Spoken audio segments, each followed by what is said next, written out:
place to allow for it to work. And sometimes, Mr. President, life happens. As young people say, life starts lifing. And we find ourselves in a situation where you have seasonal rains that extend well beyond the season, and that affects construction both in the public and in the private sector, so it slows things down. We've seen in many instances, certainly you've heard from the people empowerment side, many people who are unable to have access to land because they're or houses because they're having difficulties in their familial situation, that there is sometimes a difficulty with land ownership. Titles and difficulties with conveyances. The Prime Minister and the Minister of Housing and the Attorney General and the entire legal fraternity held an entire symposium just a few weeks ago at LESC to bring the entire legal fraternity together, because one of the key bugbearers to navigate home ownership, whether you are at the government or any of us in here who are going to buy a piece of property, is conveyancing. The process of conveyancing and the conveyance transfer of property and lands is an extended process, and the Prime Minister was committed to ensuring that we could, as she calls it, deconstruct and reconstruct. What are all of the constituent elements that are required to come together to effect home ownership? Land, making it available. That's what this bill is about. Finding lands in a place where land is not always available. Finding access to financing, working with the commercial banks, with the credit unions, putting together financial solutions that allow people to connect to the grid once the grid is taking connections again, and then being able to have the energy being generated to use as collateral for to securitize your mortgage. Finding public and private sector partnerships. Barbados no longer has an entity that we used to call Barbados Mortgage Finance, so we've had to look to make sure that we can pull together the financing mechanisms as well, using public and private sector, and also the Housing Development Fund under the Ministry of Agriculture. Equally, ensuring, Mr. President, that private sector partners are able, for those who are in income brackets that on their own would qualify for housing, that they would then be in a position to come up with housing solutions. So it has been, and I used this word in a different environment earlier this week, it has been an entire ecosystem that has been created around a high level of ambition to build 10,000 houses by 2027. So this latest housing resolution, Mr. President, is to be taken within that broad context. Now, this particular piece of land is being vested in the National Housing Corporation. The land is located at Holders Hill in St. James, and it is being vested for the purpose of providing housing solutions. That's what we are here to do, Mr. President. Now, when I talk about the number of houses that the government intends to build between now and 2027, Mr. President, and I talked about a high level of ambition, and I talked about the demand, and I talked about the number of people who have been waiting for houses for a long time, Mr. President, let me put that even in more granular context. Mr. President, the last government built, and says by its own admission, that they built 1,400 houses in 10 years. 1,400 houses in 10 years. I know, and I know that on this side of this table, we know that there has been a lot of discussion in the public domain by those who sit in the seats that are there for the members of the opposition, and I respectfully want to take the time to address some of these things this morning. Mr. President, when we came to office in 2018, this government at the time had won all 30 seats. One member who had won under the umbrella of the Barbados Labour Party crossed the floor and became the leader of the opposition. He subsequently formed a new party that had no history. It had no credibility problems because it had nothing that went before it. He brought members to sit here in this chamber to represent that party, and they spoke on everything under the sun because they had the ability to do so, because they had no record. They had no reputation to stand on. And in fairness to them, they could say anything under the sun because there was nothing to measure them against. The current Democratic Labour Party, however, finding themselves in a situation earlier this year where a member also elected on a Barbados Labour Party platform crossed the floor and submerged to the top, because it wasn't an ascension, submerged to the top, because we were just at the time scrambling like crabs in a barrel to see who would emerge. He submerged to the top. And then, I heard the asides about the bloodletting, but I acknowledge that. But then you had the members of the Democratic Labour Party who were members of the Democratic Labour Party then, who are still members of the Democratic Labour Party now, who have a record, unlike the last group who sat in opposition in this parliament. They had a record. They had a record on health care. They had a record on education. They had a record on financial management of this country. They had a record on debt. And, Mr. President, they had a record on housing. Yes, they did.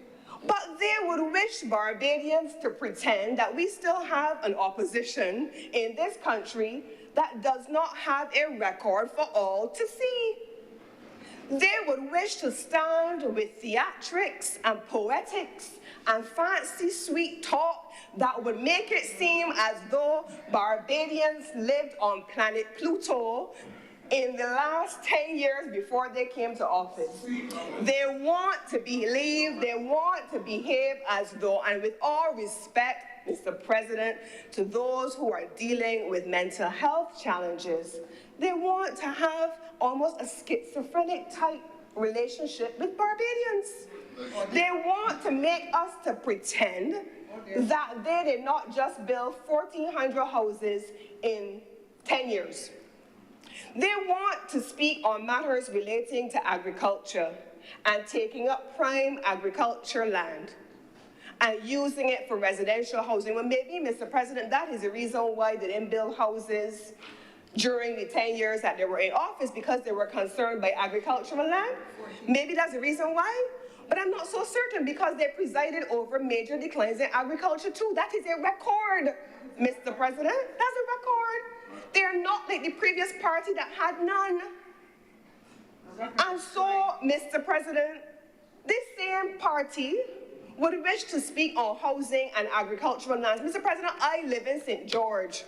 I was born, bred, raised, I went school, primary school in St. George. Mr. President, I know the days when you used to go, when you pass up Borden Hall, and you used to go and see the plantations up there. You get cassava and sweet potatoes.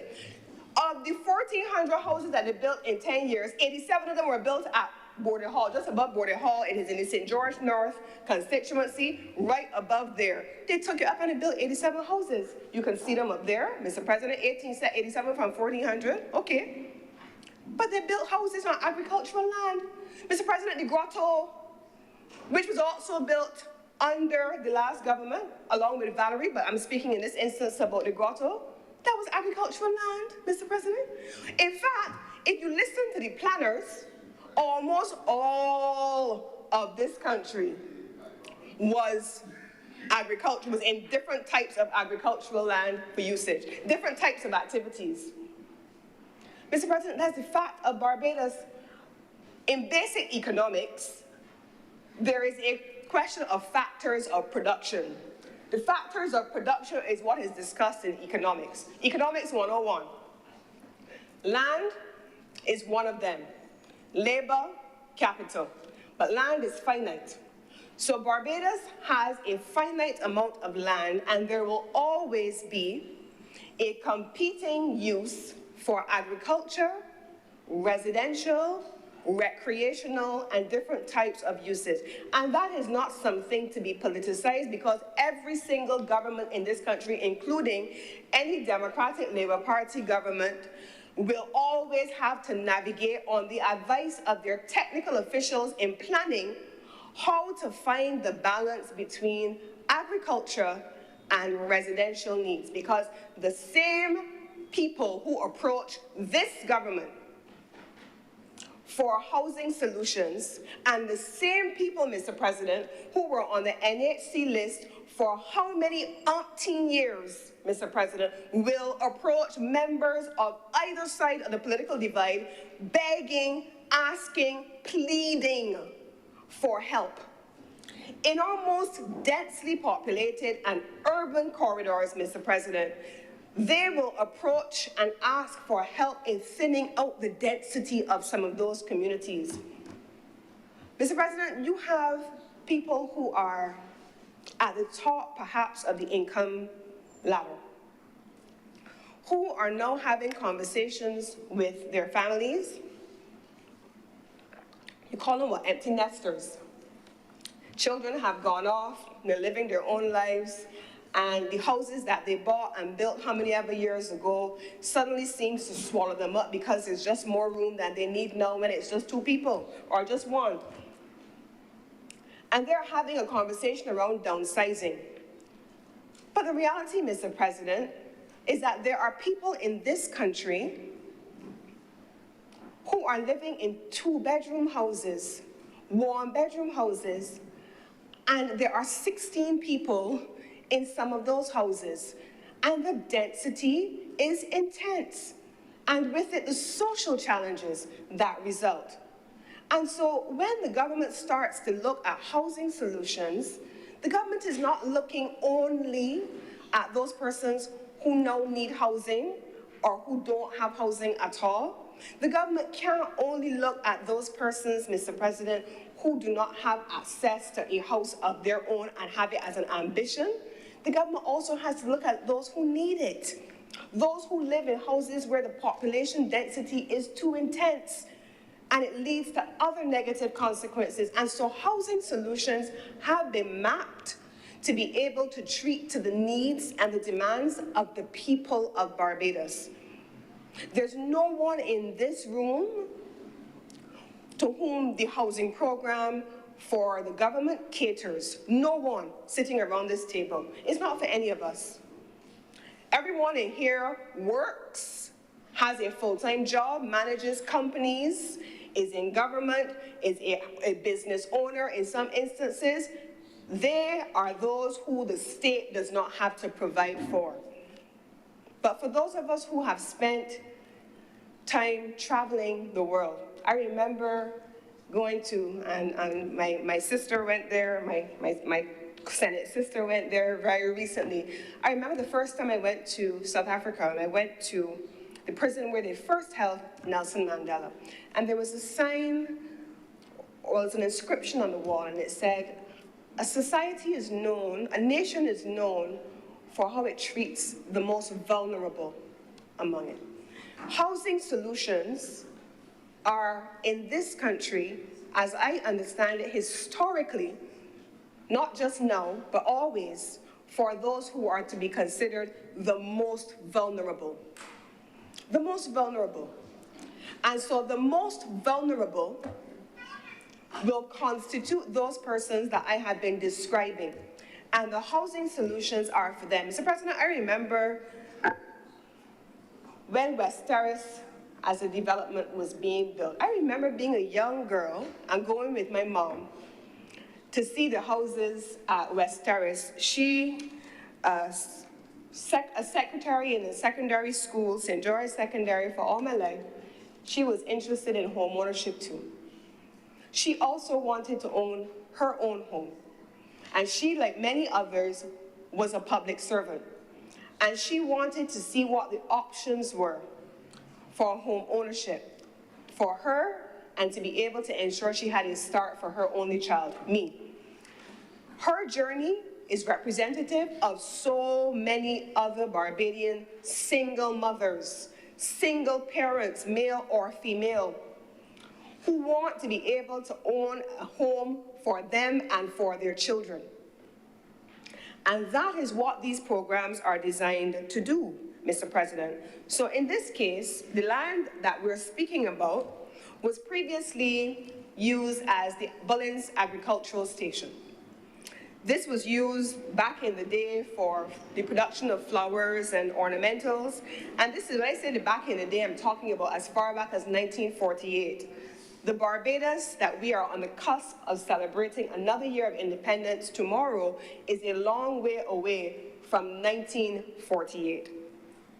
But when this particular piece of land was being used in the production of vegetables and other root crops and so on at the time, they had a whole agricultural station, and there were a number of things that used to be done in this location.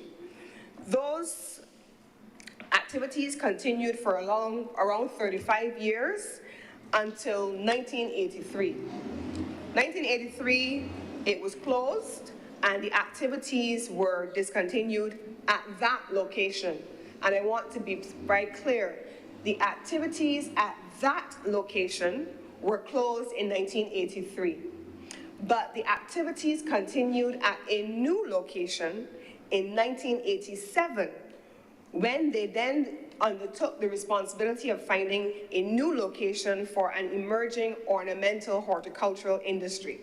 Now, I think all Barbadians, everyone around this table knows the Chelsea Flower Festival, and we've seen Barbados performing brilliantly every single year, and I'm sure that Senator Morris, when he was based in the UK as Deputy High Commissioner, would have seen the splendor of the Chelsea Flower Show on more than one occasion, and Barbados also claiming gold and silver every single year. So this has been an important part of our development over the years. And so the operations at the Bulling Station continued in a new location.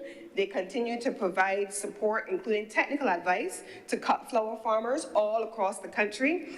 And then they started to get into commercialization. Whenever I go into Massey supermarket, especially on a Saturday evening, I'm always intrigued by the anthuriums that they have on sale in the little stands on either side. And they're there, and people come and they buy the little bundles and they take them home and they use them in their arrangements or to put them on the table when they have Sunday family lunches. But we've now created a commercial industry beyond the idea of just having a floral arrangement, or when it's Valentine's Day or celebrations, funerals, that you just have flowers. So between 1987 all the way up to more recent times in 2021, we have had around 63% of around 4,600, 4,700 almost hectares in use for the purpose of horticultural development and ornamental use. In September then of 2021, the operations that I have just been describing were consolidated with the Home Agricultural Station and the Soil Conservation Unit, and they then together assumed responsibility for the production of anthuriums and orchids. The staff that was there, they were absorbed into sections of the Ministry of Agriculture, Food and National Security. And so given the decommissioning of the activities at Bullins, and remember I said since 1983, it was determined by the planners, and there is a planning division, there is a Planning and Development Act. It was passed certainly under this administration and brought up to speed and made fit for purpose in a contemporary context, but it was determined by technical officials who have a full view of the entire country, what lands are in use for what, and then they made the recommendation that the lands at Bullins would be reallocated this time to the Ministry of Housing, Land and Maintenance for residential development. On that basis, Mr. President, the resolution that is before us this morning is for the purpose, yes, of housing, and given the history of the land at Bullins, they have come up with a fancy name that I probably can't even pronounce, but they've come up with a name that attempts to pay tribute to the history of these lands. Mr. President, I know where I started this morning about what had a record and what did not have a record, and you have to always be true to your history. And you have to be clear that you have a history. This land has a history. The land has a history that has now led the planners and the technical officials to propose its renaming to Floralis Gardens. Floralis Gardens, giving tribute using a Latin name. Those people who studied Latin, I don't know what it means, but you would recall, and I'm sure, Mr. President, a person of your ilk would be able to pronounce it even in Latin. I cannot. But Floralis Gardens is going to be the name for the new residential development, and the persons who live in that community will also be in a position to then pay tribute to where that land emerged from. What is important as well, Mr. President, is this. When we talk about housing, when we talk about the Planning Act that is now in effect, we're not talking anymore just about housing on its own, residential housing. Anybody who has driven by Coverley in the last several years would remember when Coverley first started. And you would remember that it was just a community with a couple of houses and people lived in it, yes, I'm sure. But once Ross University started to immerse themselves in Coverley, you saw the blossoming and the mushrooming and the coming alive of that community, and it has since been expanded. And Coverley was one of those communities, Mr. President, that started under the Democratic Labour Party in one of those public-private sector partnerships that I have described. This is no different than the public and private sector partnerships that this government is now pursuing with a range of partners to scale up the capacity. So Coverley started then. Coverley, in this instance, Mr. President, now has within it recreational spaces, commercial spaces, supermarket access for people who live there, medical care, which has been expanded more and more, a gas station is within it, Mr. President, there's a gym, there are restaurant establishments, and people sometimes just go there to sit and eat in the middle of the courtyard, and I am told, I saw just recently, that it is being further expanded, an additional community, and to have social services in it. This Floralis Gardens, Mr. President, is also earmarked to have a similar approach, where the expectation is that there will be recreational spaces for residents, that there will be kiosks available for persons who live in a community who want to have their businesses and their small businesses. And you will also be able to allow for different types of activities to create, Mr. President, community. Community. This morning as I was driving down and I was passing through, I think, Workman's, I was seeing it's Christmas, right? And tomorrow's a bank holiday. And people in their communities are out and about. People are cutting grass. Neighbors are talking to each other. People are picking whatever they have in their trees and sharing it across the wall and with their neighbors. Community is what we are building, Mr. President. So Floralis Gardens is not just about housing, but it is about an ethos of this government that allows for housing to be situated around the services that help people. And as we talk about people, Mr. President, there's another element to the land vesting that we have here, which is important. Mr. President, I usually talk about things, and people always are able to identify with projects when they are able to, connect it to their own experiences. I remember being a young girl, a BCC student. At the time, I was an interactor. No, I was an interactor at St. Michael's. I was a rotaractor at BCC. And we used to go to Sterling Children's Homes on Saturdays. And we would spend time as 18, 19-year-olds with the kids at Sterling Children's Home. And we would be there, Mr. President, and interacting with them, doing fun activities with them, and seeing a life that was very different than what we may have had at home. And that was an important part of framing who I am even today. The ability to work along with others. Mr. President, earmarked also in this space is an important innovation that is going to be coming under the Ministry of People Empowerment and Elder Affairs. It is the ability to build a similar facility to the one that was built at the Nightingale. Has anyone been to the Nightingale home lately? I believe at least one person in here may nod at me and say yes. But on an annual basis, still now as a Rotarian, no longer as a Rotaractor at Sterling, but as a Rotarian, every day, every year after Chris Carroll's by Candlelight, which is coming up, by the way, every year, shameless advertising, shameless plug. But every year after Carols by Candlelight, we would invite, well, during Carols by Candlelight, we would invite patrons. Usually there are about 10,000 people who come to Carols by Candlelight at Elara Court, and they're invited to bring gifts for children, different ages. Every single year, and when they used to have it with the Road Runner, we would take Barbadian Public along with us on the radio, and now we still do it anyway. We take those gifts to children in places like the Nightingale Home every year. And we've seen the development of the Nightingale Home over the years with the Sandy Lane Trust, and then partnering with the government to be able to provide support for Barbadians who are, again, Mr. President, the most vulnerable among us. In this instance, not just single mothers and single parents or those living in urban, densely populated communities, but in this instance, our children. Children who are in state care.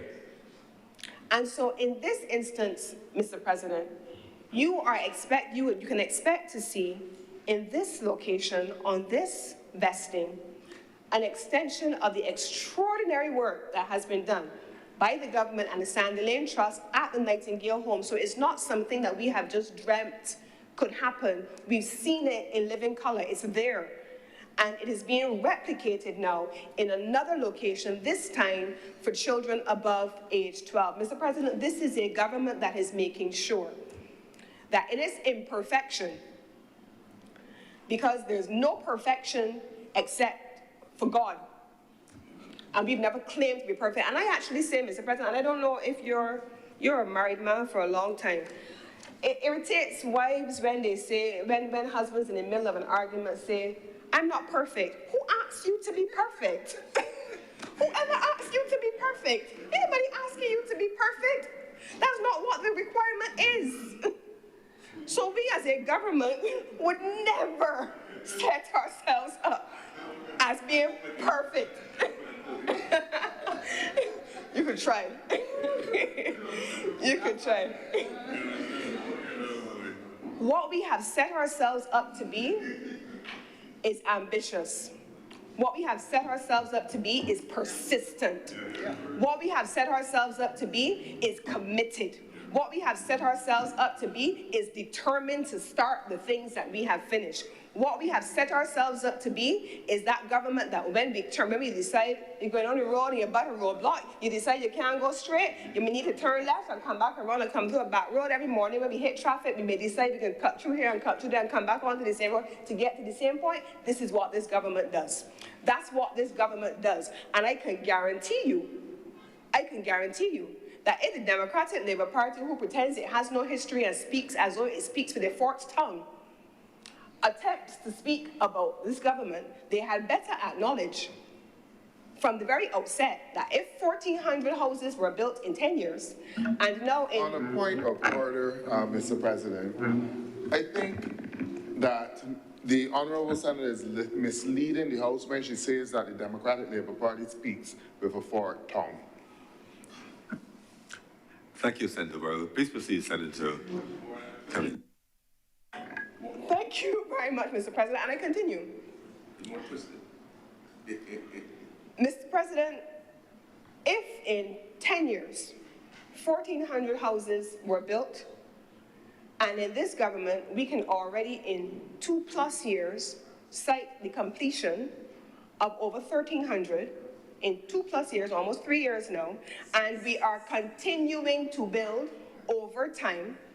And we have an ambition to expand even further. I believe I heard the honorable member who is the Honorable Minister for Housing speaking about another new partnership that would allow for faster building. Because, Mr. President, this is the fact too. I want to put this on the point. Once upon a time, we used to build houses with blocks. Once upon a time only. Or we used to build it with siding boards. Then we started to build it with concrete board. Then we started to build it with concrete board, Mr. President. That was the evolution of technology, because time doesn't remain static no matter how many people would want us to stand still in time. The technology evolves, Mr. President. Mr. President, I, unlike others in other places that will stop every time I'm speaking to acknowledge a slides, I have a focus, Mr. President. I am focused on what I'm saying. So, I will continue. So I want to make sure, Mr. President, that as we deal with the question of technology evolving in every sector, in every possible way, technology for housing has also evolved over time. Technology for how we used to build once upon a time no longer exists in the same way we used to do it. The way we treat our phones, it no longer exists the way we used to do it. The way we have cars, Mr. President, no longer exists in the same way we used to do it. There is nothing that has stood still.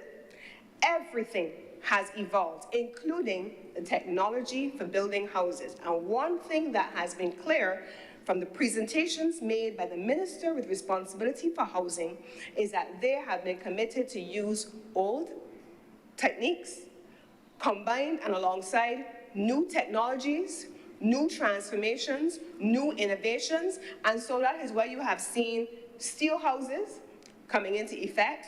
It is why you have seen now reference being made to the new frame-crete houses, which are now being used from an entirely different material altogether, because that is the nature of transformation.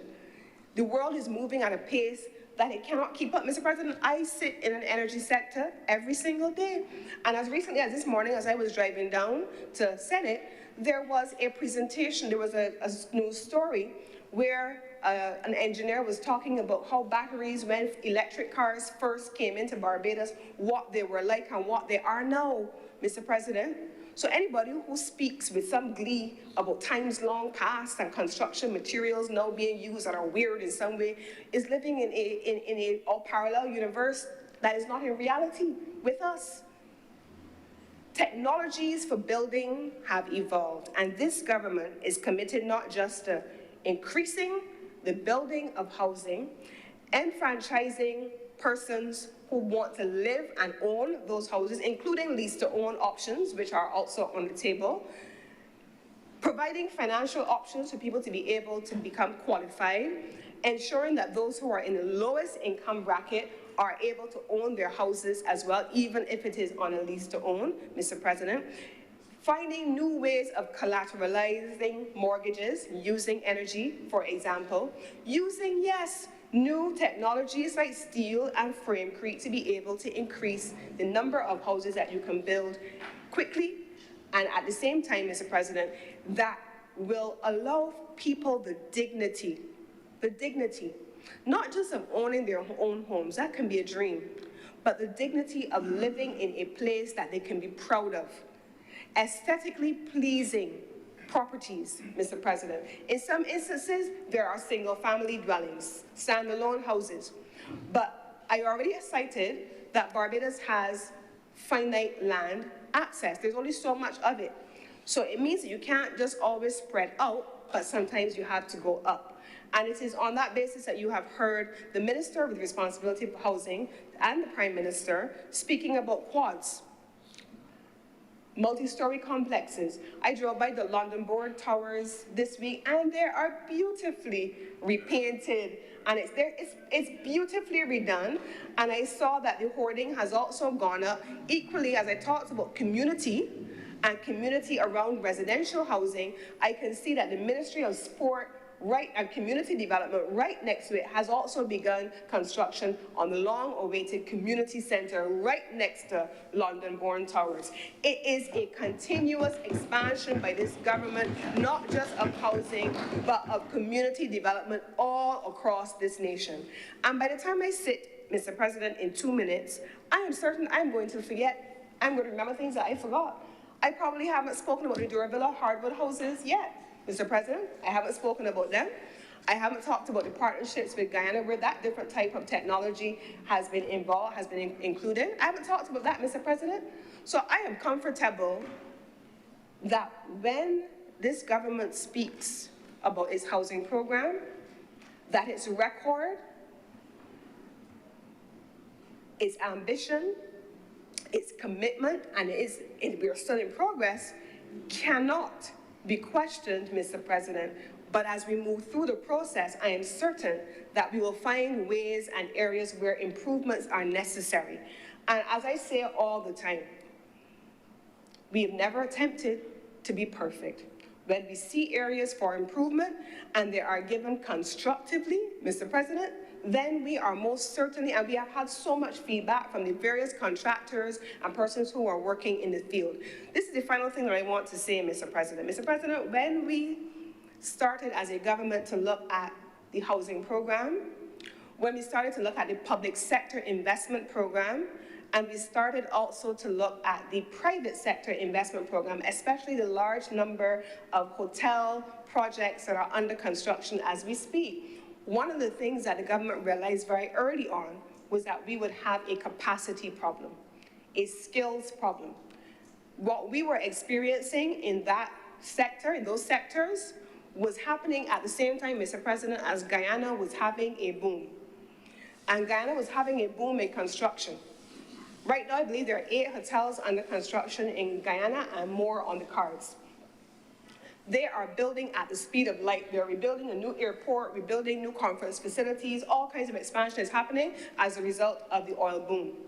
And the citizens of Guyana who came to Barbados many moons ago because they were looking for opportunities here, particularly in the construction trade, and worked and lived here for many, many years, and then found themselves being told, ever so welcome, wait for a call. Many of them are now finding their way back to their homeland, where there is a construction boom, and they're finding opportunities and leaving Barbados in a space where the skills to ensure that we can build at scale need to now be built. And so what did this government do? We didn't just talk about it. We didn't just see it as a problem.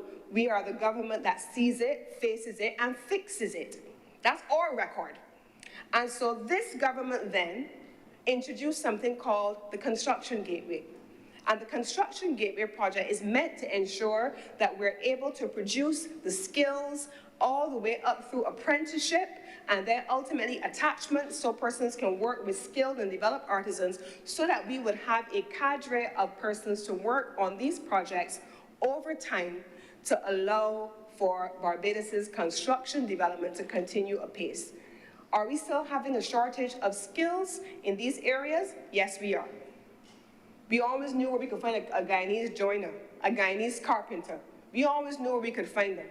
Guyanese masons. That was one of the things that they did extraordinarily well. And now we are building a cadre where we have the skills here in Barbados together within our institutes. And so, Mr. President, as I close, I want to commend this bill to this honorable chamber, but more importantly, I want to commend the government's housing program ambition to this honorable chamber and the connection, therefore, to community, to society, to people, to skills, and to our overall development as a nation.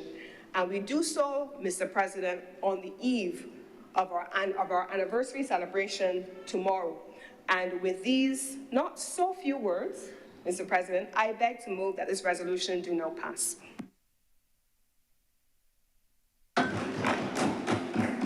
Thank you, Senator Cummins.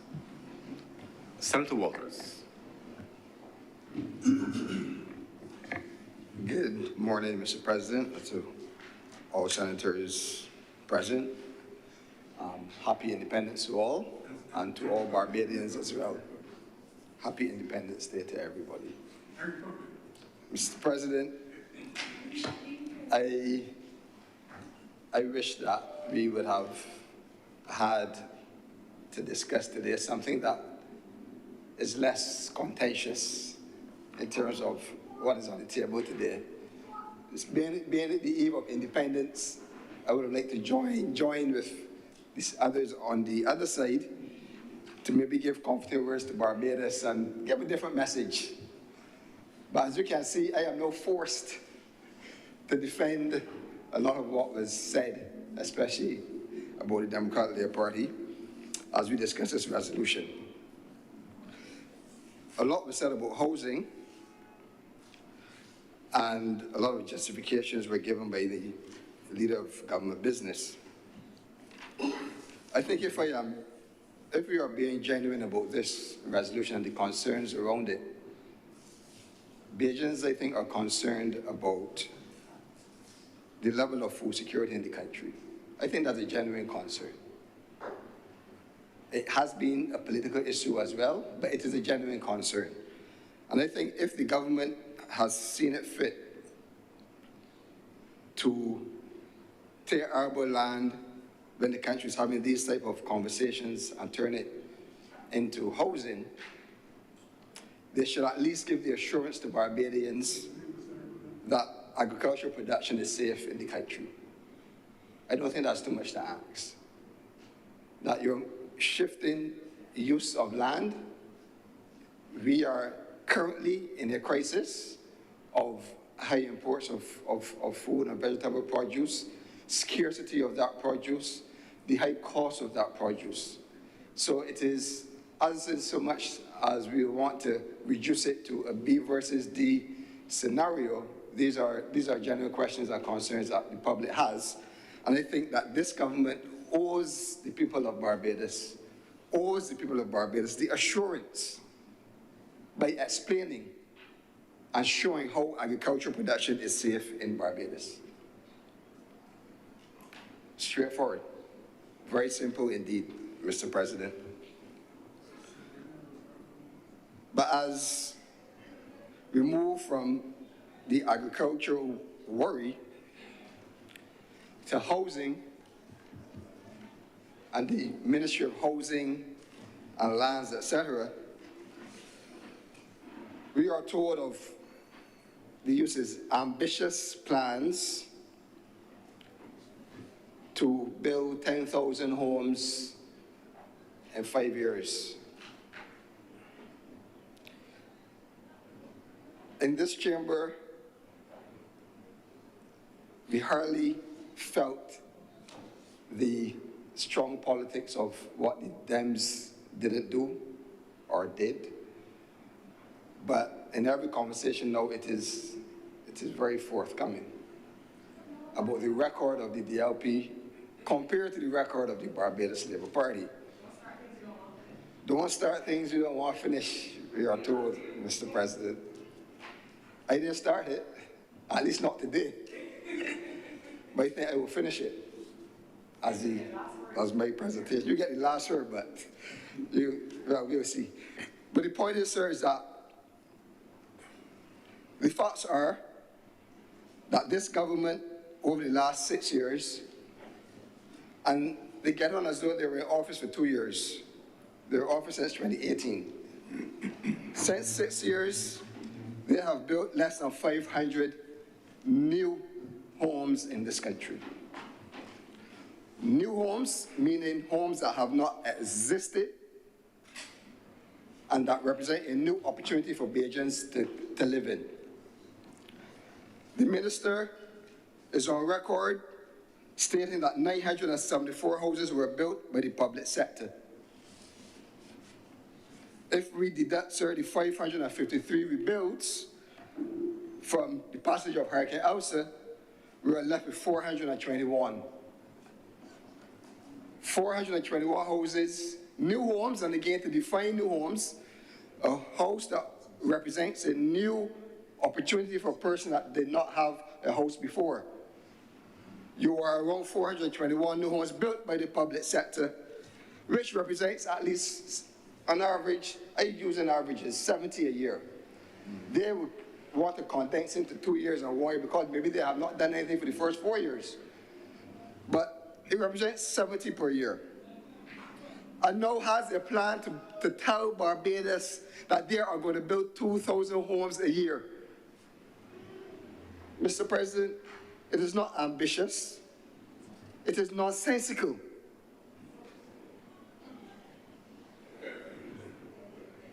These are the facts. Mr. President, I gave you the evidence just now. Mr. President, sir, the Minister of Housing and the leader of government business spoke about the record of the Democratic Labour Party between 2008 and 2018. And myself being new to the party and the party politics, I will admit, you know that I am a new entrant. The Democrat Labour Party. The Democrat Labour Party. But the point is, I'm not separating myself. I'm saying I wanted then to find out if there was any information out there that would have been from a neutral party, an unbiased party. And I searched, Mr. President, because I wanted to understand the record of the Barbados Labour Party government as it relates to housing, and kind of compare that with what was done in the last 10 years of the Democratic Labour Party administration, just to get an idea of, where we both stand as parties. Because the minister made the point that housing is critical to the livelihoods of Barbados. I grew up in a housing estate with 6 persons and 2 bedrooms. I understand that these things are very important. We must provide housing. We must provide housing timely, and we must have a good housing stock every year so that persons can move on. But we must provide opportunities for those who cannot afford to provide opportunities for themselves.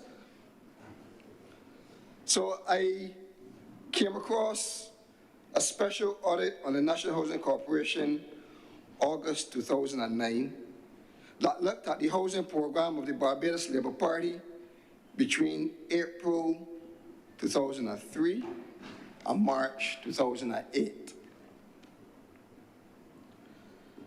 And I wouldn't read everything on the report, but in the executive summary, sir, as point number 5, it says, it shared about the concept of joint ventures, the National Housing Corporation, etc., which we know that to be true.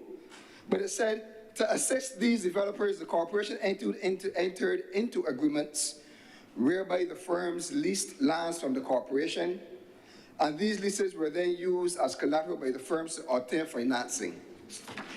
The delivery of houses by these developers have been very slow, and of the estimated 522 which would have been delivered, only 113 were completed in the period between 2003 and 2008. 113 houses in 5 years, Mr. President. It also made the point that during the 5-year period to March 2008, the corporation had constructed 226 houses through joint venture and primary homes programs, and these results contrast with the target of 1,600, which was set for the 5-year period 2003 to 2008. Mr. President, that's a 5-year period. Back then there was not as much ambition as it is now, because we had 10,000 homes. Back then, the 5-year period there forecasted 1,600 homes. But 226 homes in 5 years. That is the record of the Barbados Labour Party, unbiased. It is not me pulling numbers out of a hat or from my colleagues in the party. It is here in the Auditor General's report. So if we just suppose the performance of the 226 in 5 years, and we add the 421 that they've done in 6 years, in 11 years, you were at less than 700 homes. New homes.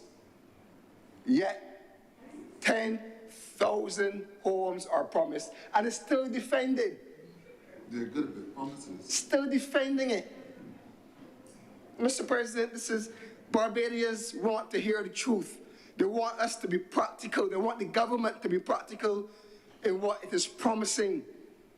If not, they will not have any hope. It sounds like political talk. Get any more houses? That's what it sounds like, Mr. President. So the government should humble itself and put a realistic figure, and the realistic figure can't be no more than 500 houses based on their record.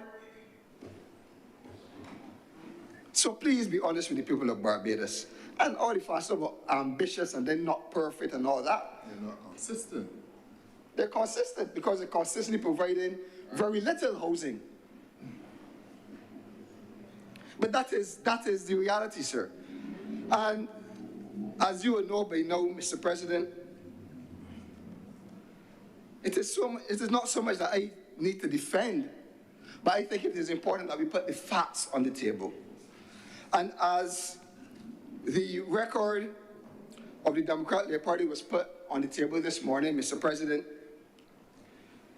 the minister spent quite some time complimenting the Coverley project, of which was a Democratic Labour Party project. She couldn't even reference a project under the Barbados Labour Party that she could reference. She could not. And I challenge her. Sorry, the honourable member, I apologize. The honourable member could not reference a project that was done under the Barbados Labour Party administration. She chose to reference a project under the Democratic Labour Party administration, and she spoke glowingly of it, Mr. President. Senator Waters, a member has risen. Senator Cummins, on what do you raise? Mr. President, I rise on a point of order because the honourable member is misleading the House. I'm sure that I spoke about the Hope project, for example, the houses that are built there, they're at Lancaster and in a couple of different places as well under construction. I spoke also about the Duravilla project, and I spoke about the steel frame houses which are also under construction. So I am very clear that the honourable member is most certainly misleading the House. Thank you, Senator Cummins. Mr. President, Please proceed. Mr. President, I'm not misleading the House. What we heard, but she did mention those projects. Sorry, the minister mentioned those projects. Sorry, Minister Cummins. Senator Cummins did reference those projects, but she spoke extensively about the Coverley project as a model of what is to come in the Barbados Labour Party's housing program. But, Mr. President, the Democratic Labour Party did more than just Coverley. We did projects in Marshfield, in St. Philip, Work Hall in St. Philip, Greens in St. George, French Village in St. Peter, Fort Hill in St. Peter, Arley Heights, River Crescent, Greens in St. George, you know about the Grotto and Valerie, Country Park Towers, Stewart's Lodge, Sears Court. Mr. President, exhaustive list. How many houses? Low-income homes, sir, in Constant St. George, Lancaster 1 and 2 in St. James, Woodburn in St. Philip, Riverview in St. Philip, Lower Burnley in St. Michael, and the list goes on, Mr. President. The senators want to know how many houses, but I remember the Senator Cummins opened and she referenced how many houses. You are to confirm what I have said of your program that was shared and provided, and is probably a document of this House by the Auditor General, but the government only producing less than 230 homes in 5 years before it came to office in 2018, and a record now of about 70 a year over the last 6 years. Nothing to be proud of, and nothing that should merit any proposal to Barbadians that you can construct 10,000 homes and provide 10,000 new homes for families in this country. I use one other example, Mr. President, to show that construction in this country under this government has declined significantly because the contribution of construction to the gross domestic product has declined under this administration. And between 2014 and 2018, those 5 years, construction was contributing 5% of GDP. In the non-COVID years since 2019, it contributed 3.7% of GDP. And construction, as you know, sir, you're a finance man, that is new construction, new property, new buildings, new homes. But that is the record of the Barbados Labour Party. All assessed by, not hearsay, but by independent reports produced so that the people of Barbados can have access to honest information. Mr. President, the Leader of Government Business briefly mentioned the HOPE project, Home Ownership Provided Energy, but I thought that she would have spent a lot more time on the HOPE project, given the fact that it interacts with her Ministry of Renewable Energy and photovoltaic systems, etc. But the Chamber was not meeting with that courtesy today, and it is because, in my view, the HOPE project does not have a good record either. There's no hope in it. For the last, I think HOPE was registered, Mr. President, in 2020, November. And for the last 4 years of the operation, Barbadians are at a loss of what is happening at the entity called HOPE. There have been no financial reports. There have been no briefings on the use of the money.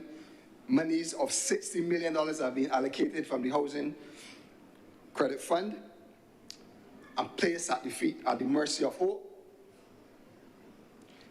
What do they have to show for it, sir?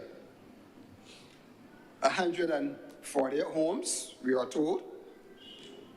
Foundations at Pool St. John, which are uncompleted. Again, plans to construct new homes at different places across the island. But we are not sure of the record of HOPE specifically over the last 4 years. $60 million plus dollars later of taxpayers' money that has gone unaccounted for by this government. We don't know how much has gone for administrative effort, to pay a chairman, to pay a CEO, to pay consultants, to pay a management team, of which we do not know what the current management structure is based on the numerous resignations of chairmen and CEOs of that entity.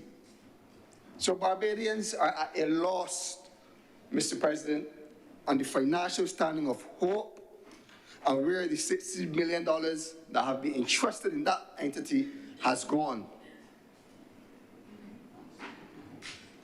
But it is not, for me, Mr. President, looking in, and I think it is appropriate to bring this perspective into the discussion. What is HOPE doing or has done over the last 4 years that the National Housing Corporation cannot do or has not done in the past?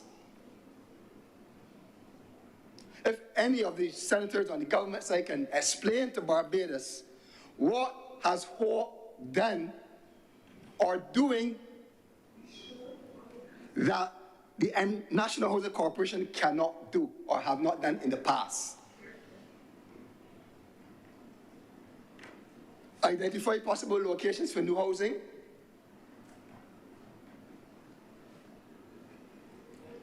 Partner with the private sector for housing projects. Identify eligible persons to occupy these homes. What are they doing different that substantiates a brand new entity that has chairman, CEO, consultants, and large sums of taxpayers' money are placed at his disposal without any record of how it is spent?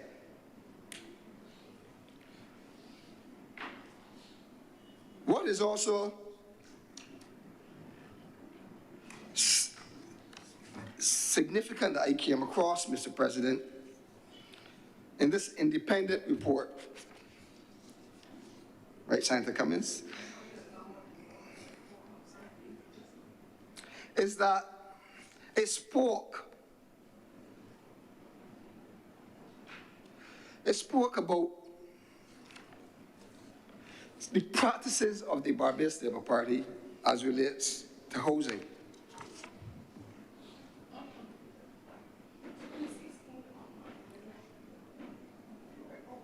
And it said, sir, on 2 occasions,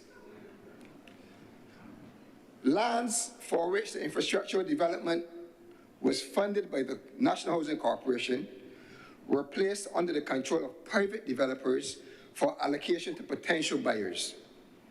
There was no clear benefit for the corporation from this course of action. With applications in excess of 24,000, there was no benefit in allowing private developers to allocate land without any stipulations about whom the land should be sold to.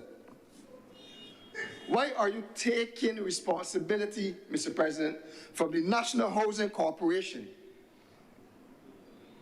to use taxpayers' money to identify opportunities of areas, to oversee construction of homes, and to oversee private-public partnerships that the National Housing Corporation has accustomed doing in the past?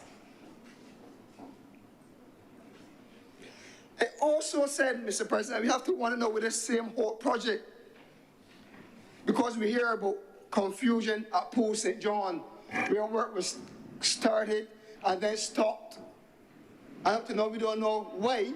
We just hear from the minister in the other place, Mr. President, that they recognized that something had gone wrong and they decided to pause.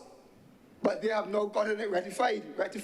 But the report dated back, that covers the period 2003 to 2008, shows the history and the pattern of behavior when it comes to housing of this government. And it says, Mr. President, along with the financial deficiencies, several other factors were responsible for this slow delivery. These include entering contractual arrangements without first ensuring the permission of the Town and Country Planning Division was obtained to develop areas, and entering arrangements before lands were properly vested in the corporation by the Crown. Mr. President, deja vu. Wow. Independent report, Mr. President, not political posturing. Mr. President, the record at Hope needs some scrutiny, because Barbados is at a loss after 4 years of operation. They're not producing the homes at the rate that they should have, and they have at its disposal $60 million of taxpayers' money, and administratively, the organization was in havoc.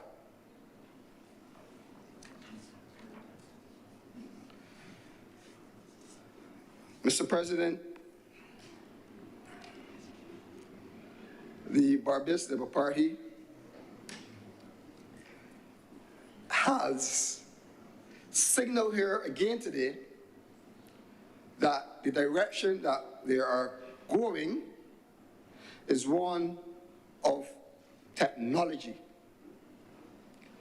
and that if you want to live in the past, too bad for you, but they are moving forward by the use of technology in construction. But I take this time to responsibly remind the government that they have an obligation to the citizens of this country. We are a small society, and there are small artisans, small contractors, and artisans and tradesmen that have to earn a living in this country. So while it sounds good, and while there may be a place to transition into technology, etc., we cannot do it at the expense of leaving our artisans and small contractors behind. And I say that as I introduce the concept that the government took, or the position, sorry, that the government took when we were faced with the passage of Hurricane Elsa. Mr. President, instead, rather than allowing our small contractors to get busy coming out of a very difficult time for the country and for them not earning, to build some homes or to help rebuild Barbados, the decision was taken to import steel frame houses and reduce our contractors to building foundations and constructing sites, assembling Mr. President. And while they defend it as they always do, they defend and defend and defend that position.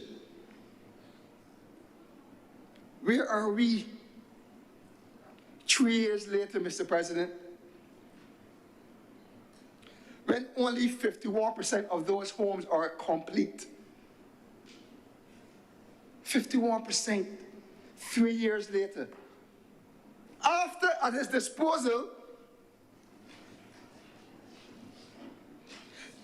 using $53 million of taxpayers' money, of which $24 million is cost overruns.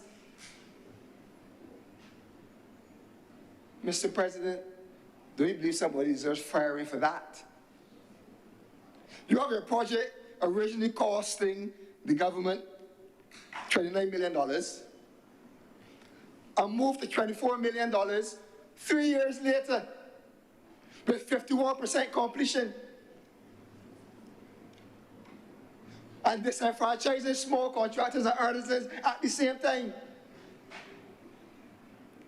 Mr. President, do you know that only 23 out of those 81 homes that are complete, that persons that were affected by HALSA actually got those homes? The purpose of those homes was to, in short order, we were told, to put those persons that have been dislocated by the passage of Hurricane Elsa into new residents. 3 years later, $24 million overrun, 51% complete, and only 23 of the persons affected were able to achieve a home for which the purpose was desired. So, Mr. President, I don't think that the country is convinced about, one, the fact that the government can construct 10,000 homes in 5 years.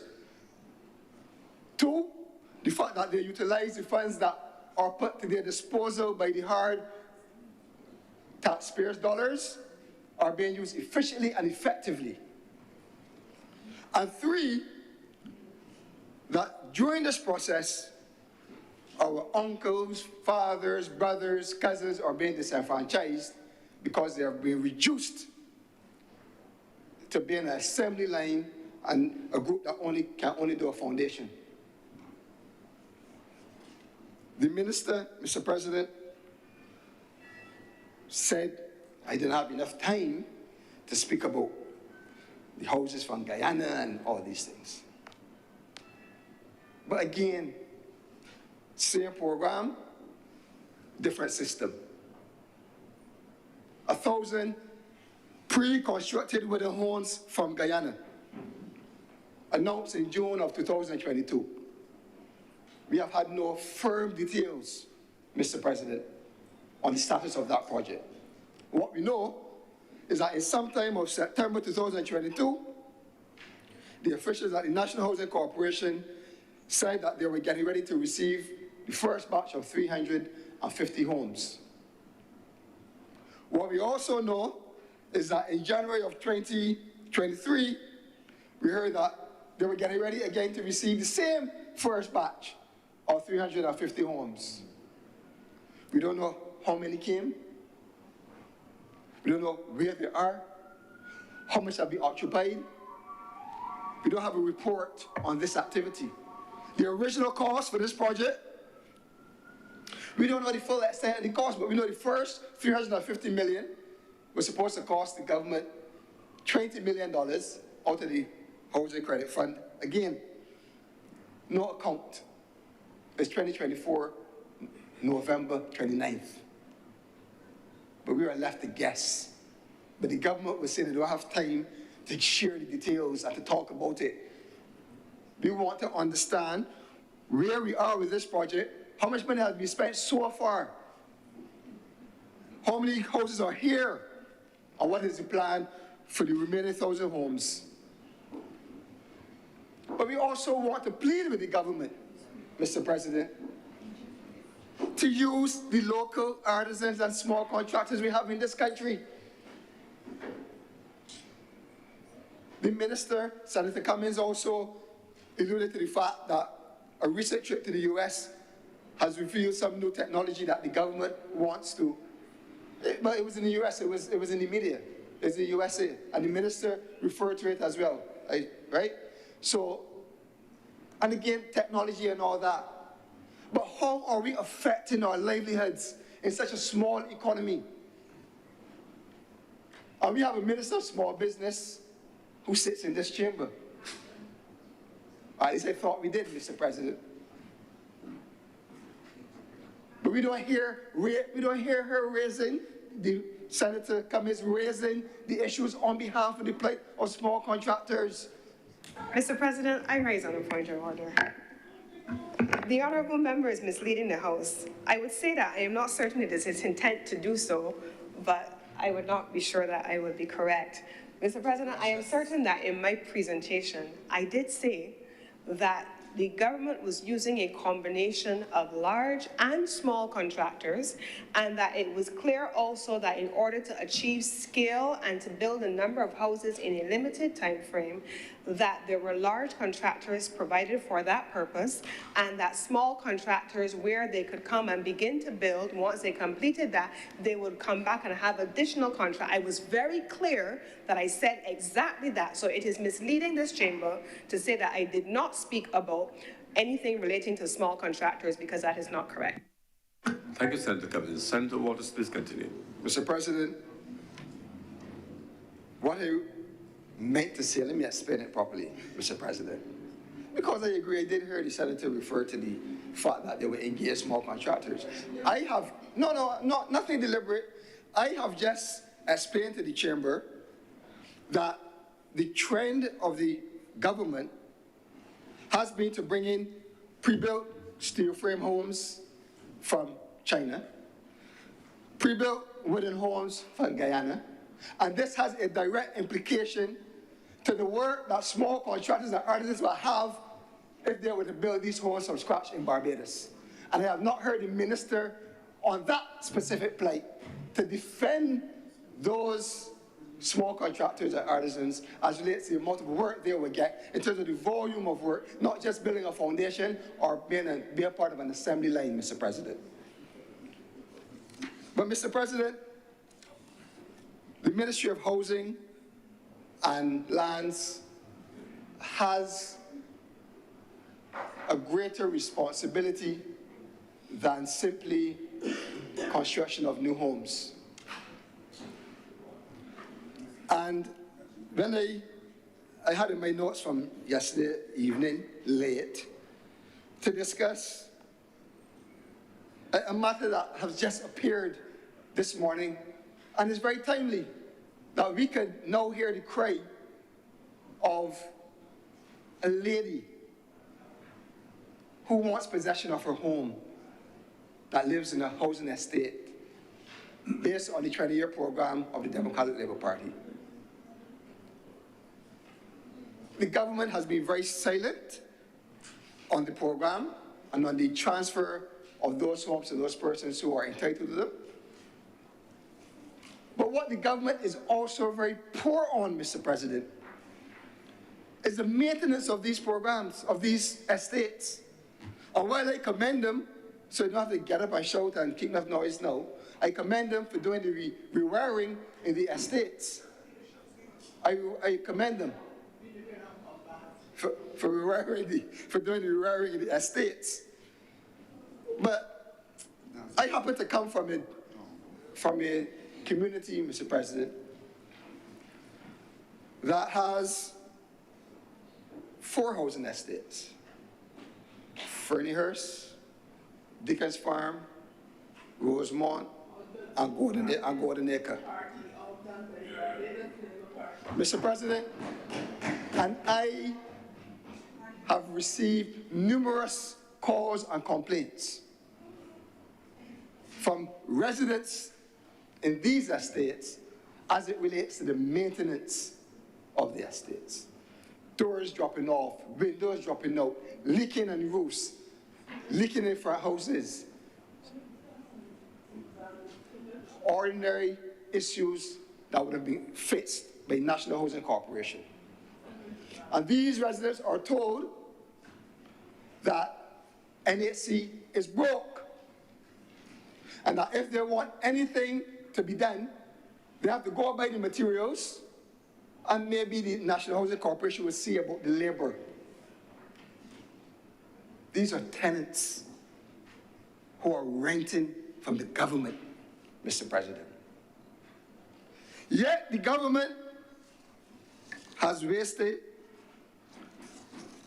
$24 million in steel frame homes with overruns, and as I said, 51% incomplete. $24 million that could have gone into the repairs of these persons. Don't they matter, Mr. President? Especially in the hurricane season. They are frustrated. You know what's more frustrating, Mr. President? That the residents in that community that I refer to could have gone into Dickers Farm and go to the depot and make a claim, make a request for assistance. That depot has now been closed, Mr. President. So they don't have anywhere to go when they are faced with challenges. Challenges that are the responsibility of the National Housing Corporation and the Ministry of Housing in this Barbados Day Party administration. They are governing this country. So it was very timely to see that here you have a young lady in another district speaking about the thousands of dollars that she has spent. That is a story across all of these estates. People have to put out their hard-earned money, thousands of dollars. And the National Housing Corporation, under the leadership of this government, wasting money, sending millions overseas, not even taking care of their own artisans, using millions of taxpayers' dollars, not accounting for it, but the same very people that have to pay these taxes are disadvantaged. On a point of order, Mr. President. Point of order. For the honourable member to mislead the House and the public that there's no accountability for resources spent is a gross untruth. And I've been listening to his contribution so far. Many things I don't agree on. I will treat to them later. But I had to raise on that point because to suggest and state that the government is not accounting for its resources and how things are being spent is a blatant untruth. And I would ask for that to be withdrawn.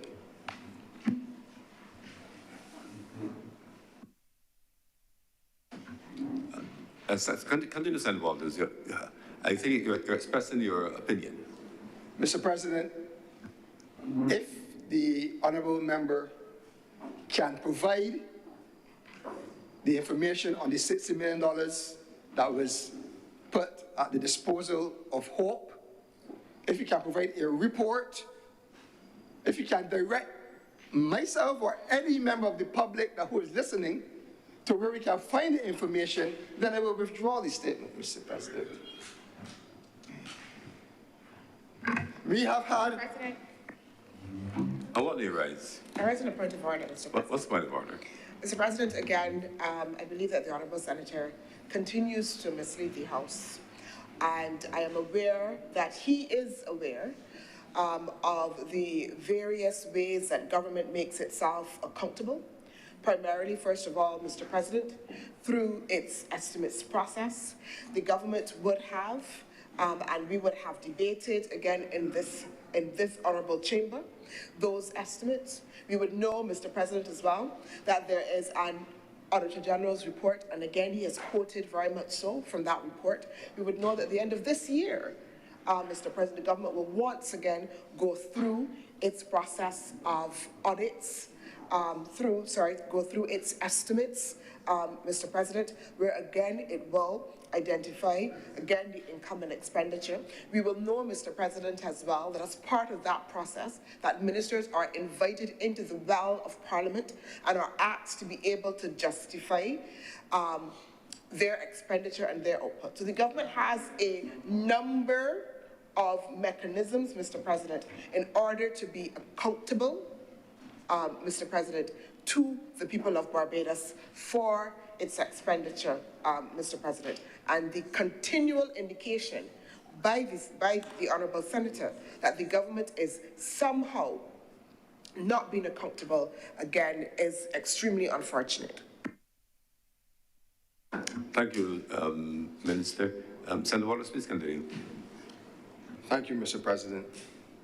Mr. President, HOPE is a private company. The estimates provide a guide to how the government wishes to allocate its resources that the taxpayers put at its disposal, Mr. President. Since 2022, November, when HOPE was formed, we have no idea from HOPE how that money has been spent, unless the members on the government side can stand and identify how the money has been spent. They are raising infertility, sir.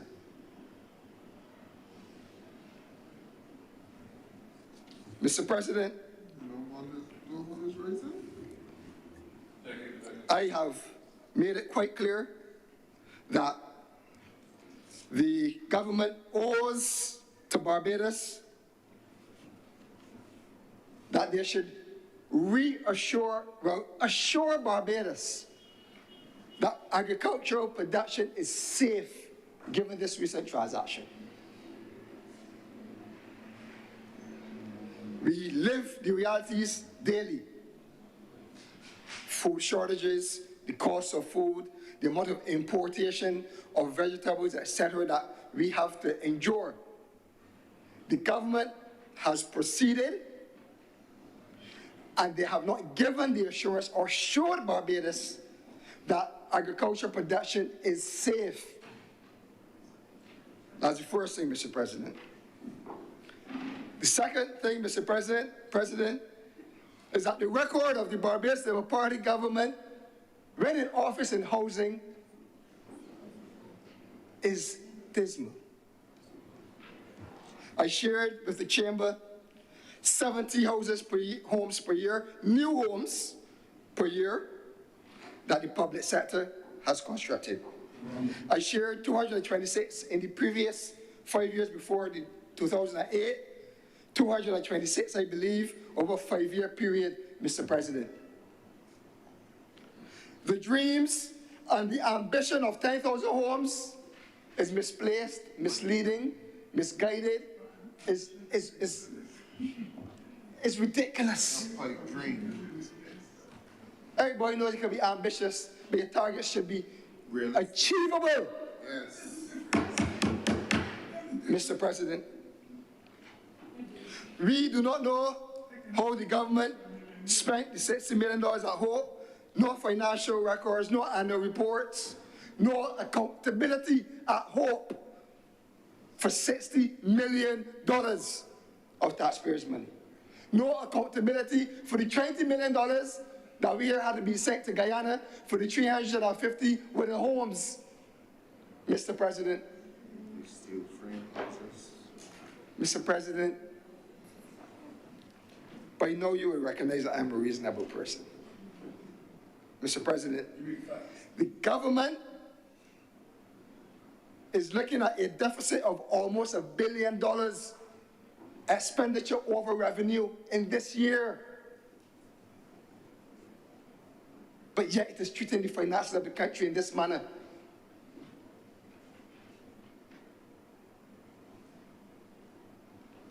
Mr. President, this is not good. Mr. President, I also identified the disenfranchisement of our small business class who are now on the assembly line. Assembly homes are imported. Reduce the foundations only or primarily, Mr. President. And I spoke about the bigger, wider mandate of taking care of what you have already. Housing estates and other responsibility of the Ministry of Housing. And there's no better example than, excuse me, Mr. President, than in the media today, where someone has been brave enough to speak about her plight of not one, home ownership, and two, the fact that the National Housing Corporation has failed under this government to support her in making sure that her home is in a state of living. And this, she represents thousands of voices, Mr. President. So, Mr. President, as I said when I started, I would have loved to join with the senators on the government side today in this debate or in this sitting of the Senate, but I felt compelled to share with Barbadians the truth and to offer some balance on the discussion, Mr. President, as relates to housing and the record of housing in this country. And with those words, I'm obliged, Mr. President. Thank you, Senator Walters. Senator Blackman. Thank you, Mr. President. Allow me to say at the onset, I wasn't planning to intervene on this resolution because, of course, our leader has set out in very clear terms the parameters, the scope, purpose, and the way forward on the resolution and its benefit to the country. But having listened to my senatorial colleague from the opposition bench, I feel it necessary in perhaps what may be one of the shortest presentations that I made to outline to the country why what was just shared to the country is not fit for purpose for public life. And I start there because the country, and in particular this administration that I'm proud to be a part of, continues to be lectured, Mr. President, by a party still unable to settle itself, still unable to find itself, still a party with unsettled leadership, because I understand there was a meeting last night of its leadership trying to figure out and quell a potential outburst. But in days to come, we will see how that manifests. Okay, take it light. We are, as a country, being foisted a rhetoric and a narrative by a party that for 10 years, which they hate to be reminded about, Mr. President, between 2008 and 2018, carried this country through the mire, the muck of economic mismanagement and disaster. And to be lectured by a party which now is in the House again, having not once apologized to the public of Barbados for the economic mismanagement that it meted out to this nation, and now wants to come and lecture and quote figures about 1,400 houses in 10 years. Must I remind the honourable member, Mr. President, that we had to go through, and we're still coming out of it, the worst external shock in the history of this earth within the last 103 years, namely the COVID-19 pandemic. And if you want to start with figures, and if I had to go by the honourable member's figures, just if I had to go by those figures, where the honourable member indicated the Democratic Labour Party produced 1,400 houses in 10 years, if my math serves me correctly, that's 140 houses a year. In 10 years, where there was no COVID-19. Point of order. You're right, Senator Walters. And Mr. President, the honourable members misleading the House. I never quoted any figures about our performance in government, the Democratic Labour Party. Sorry, so the figure of 1,400 houses in the, right, and you're saying that you mentioned figures in your speech, you're saying that you're attributing them to someone else? No, I did not, Mr. President, mention a quantity. The quantity of 1,400 came from the leader of government business, Mr. President. No. And, okay. No, Senator Walters. Continue, Senator Blackman. Mr. President, this is perhaps the second time since I've come to this honourable chamber that I've seen a member from the Democratic Labour Party distance itself from its own utterances and its own words and it therefore tells a story, and I hope all Barbadians who are watching this live debate, that they understand that the Democratic Labour Party continues to divorce itself from itself. You're unashamed to stand by your own words. Senator Blackman, there's a point of order. I want you to rise. Mr. President, I want to make it clear that Senator Cummings introduced in her speech and her remarks that the Democratic Labour Party built 1,400 houses in 10 years, and then she went on to compare that to the record of the Barbados Labour Party government. In my response, Mr. President, I clearly identified what the Barbados Labour Party did in the 5 years before 2008 and the 6 years since 2018. And then I identified specific projects which the Democratic Labour Party completed, Mr. President. Are you raising to dispute the 1,400 houses? No, I'm raising to dispute the claim that he's saying that the president, that the senator is saying that I am separating myself from the statements, because they never made the statement, so there's nothing to separate myself from. But you're not disputing the figures. So Senator Blackman, please don't attribute the figures to Senator Walters. Just press on with the figures as presented and not disputed by Senator Cummings. I agree, and as I'm reminded by my honourable leader that, you know, those things might get honourable members expelled from their parties, particularly at national conferences. However, Mr. President, I move on. So if I'm to go by those figures, wherever they came from, perhaps from on high, okay? You have a situation where under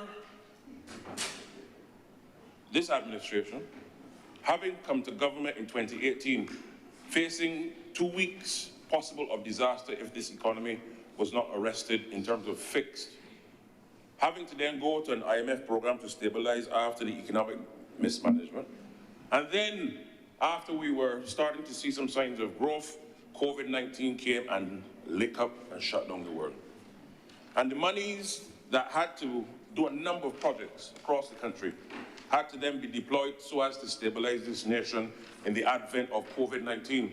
And yet, if we look at the figures mentioned and being quoted, about 70 per year. And I will get that figure confirmed and update the public. But even if that number is true that the honourable member went by, during a pandemic, during an IMF program, and you were able to, within 5 years, 4 years, at an average, make 70 houses per year. And in 10 years, you were able to only do 140 per year. It tells me, therefore, that on the laws of averages, the Democratic Labour Party was not doing the job. It was not doing the job.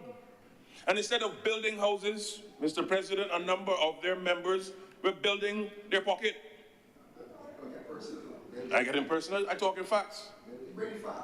I will bring the facts, Mr. President. The fact is, a member of the Democratic Labour Party, a former government minister, who is also a current member of their national executive, spent time in a penal institution in the United States of America. That is a fact. Heard of who? Not me. Let us talk. Mr. President, as I keep saying in this chamber, those who come to equity must come with clean hands. And this administration, of which I'm proud to be a part of, will not be lectured by a party who knows no resemblance of what it means for good economic governance. You have a situation where houses started in Kienville were left unfinished by the Democratic Labour Party administration. There were some houses that they built, they just pulled together some contractors, no proper scope. Fridges, Mr. President, could not even fit through the door. People went to, Mr. President, sir, I am addressing you and this honourable chamber. And those who want to now come back to public life, believing that people forget what they did in the past, I will teach them today about good governance and public life. Mr. President, sir, if they want to talk about the Auditor General, let us go to the 2016 one. Let us go.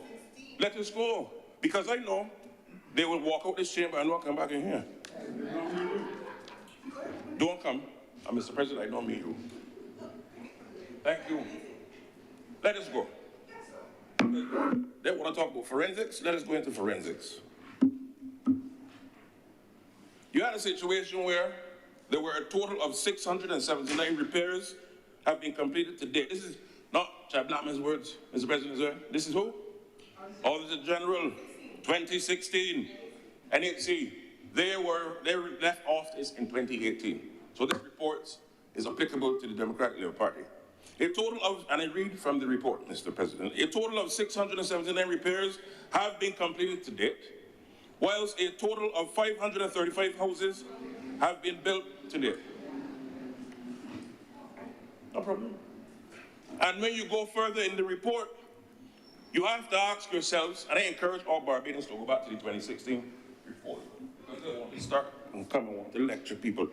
Mr. President, it is as if Lucifer coming and tell you need to go to church. It can't work. Can't work. Mr. President, if I see Lucifer coming and giving me spiritual counsel, I can run hard.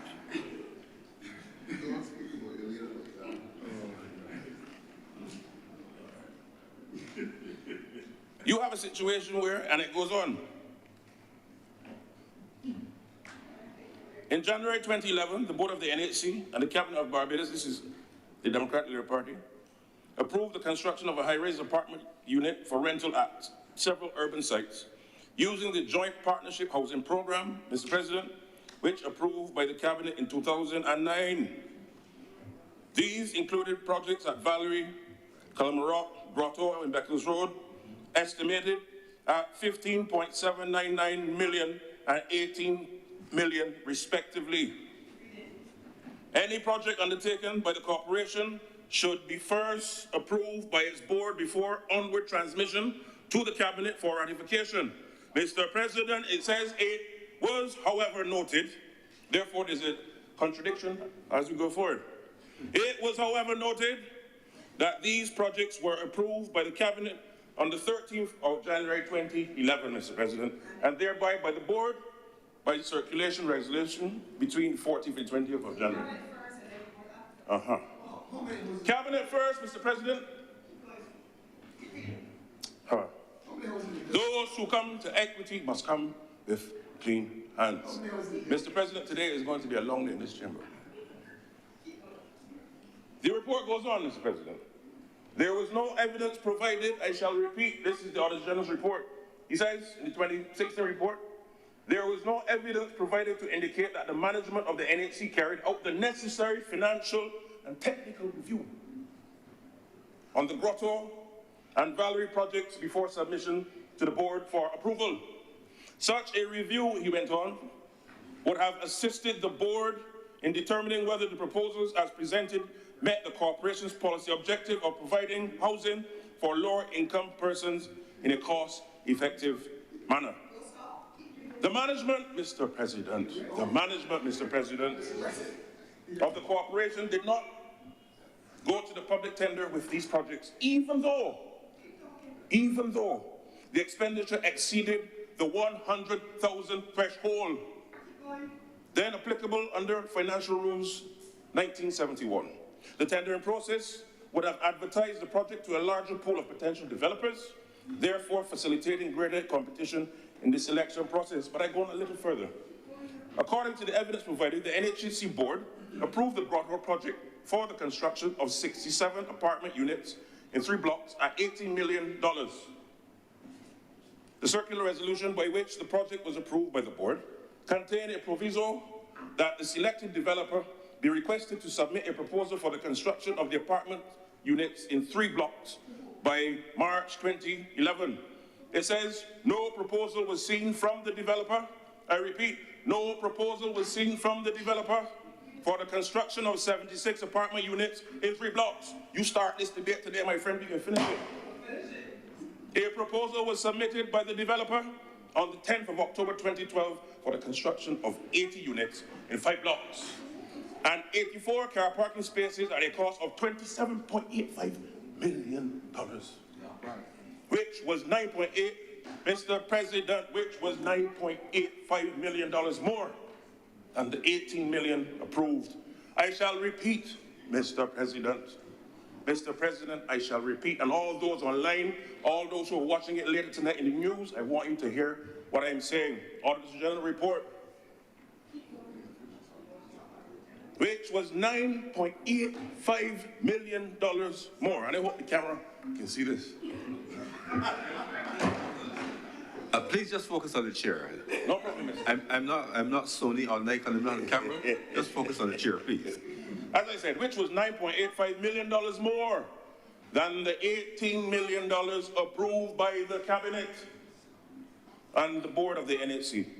There is no evidence, Mr. President, that this request was assessed by the corporation. Now, how then in 2024, in the good day of our Lord, on the eve of our 58th anniversary of independence, on the eve of our 3rd year of being a republic nation, can a Democratic Labour Party, of which, and I must remind the public, Senator Worrell was a member of that administration when this report was applicable.